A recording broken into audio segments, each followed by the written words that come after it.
Gunung Kawi yang berada di wilayah Jawa Timur terkenal bukan hanya sebagai tempat wisata alam yang tenang, tetapi juga sebagai lokasi berbagai cerita mistis. Di antara cerita itu, yang paling sering dibicarakan adalah mitos pesugihan Gunung Kawi, sebuah kisah tentang mencari kekayaan dengan bantuan supranatural. Legenda ini berawal dari keyakinan bahwa Gunung Kawi dihuni oleh roh-roh leluhur dan makhluk gaib yang dipercaya memiliki kekuatan untuk mengubah nasib manusia. Dua sosok yang sering disebut dalam tradisi ini adalah Eyang Jugo, Romo Ijo.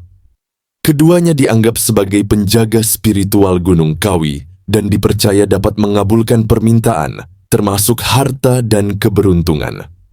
Menurut kisah turun-temurun, seseorang yang ingin pesugihan harus melakukan beberapa ritual. Namun penting ditegaskan, ini cerita rakyat, bukan praktik yang harus diikuti. 1. Niat dan persembahan. Orang yang datang biasanya membawa kemenyan, bunga, dupa, sesajen tertentu. Di beberapa versi, ada pula yang menyiapkan kambing kendit, yaitu kambing yang memiliki garis melintang di tubuhnya. 2. Ritual di malam hari. Ritual sering diceritakan dilakukan pada malam-malam tertentu. Pengunjung duduk di depan makam Eyang Jugo atau tempat semedi lain di kaki Gunung Kawi. Mereka akan bersemedi dengan khusyuk, memohon kepada roh penjaga, menyampaikan apa yang diinginkan, terutama soal rezeki atau kelancaran usaha. 3. Perjanjian tak kasat mata. Dalam kisah tradisional Jawa, pesugihan selalu digambarkan mengandung imbal balik.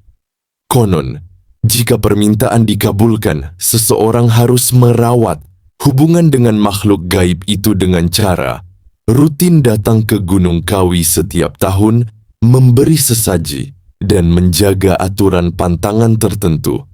Beberapa versi yang lebih gelap menyebutkan adanya konsekuensi berat, tetapi ini biasanya bagian dari cerita moral masyarakat agar orang tidak mencari jalan pintas. Cerita-cerita masyarakat menggambarkan orang yang mendapat pesugihan memiliki keberuntungan tiba-tiba dalam usaha, tetapi hidupnya diikuti beberapa tanda. Wajib datang ke Gunung Kawi setiap tahun, mengalami mimpi aneh atau tanda-tanda gaib. Keberuntungannya hilang jika melanggar pantangan.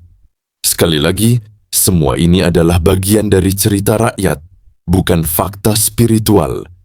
Legenda pesugihan Gunung Kawi sebenarnya sering dimaknai sebagai nasihat moral.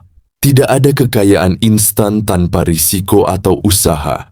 Siapa yang tergiur jalan pintas akan menanggung akibatnya.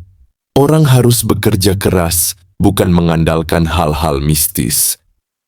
Karena itu, banyak orang Jawa bercerita tentang pesugihan bukan untuk ditiru, melainkan untuk mengajarkan kehati-hatian terhadap godaan kekayaan cepat.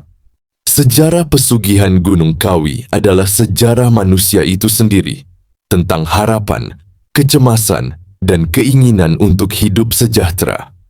Cerita-ceritanya mungkin berubah, tetapi gunung itu tetap diam, menyimpan kisah yang tak pernah selesai diceritakan.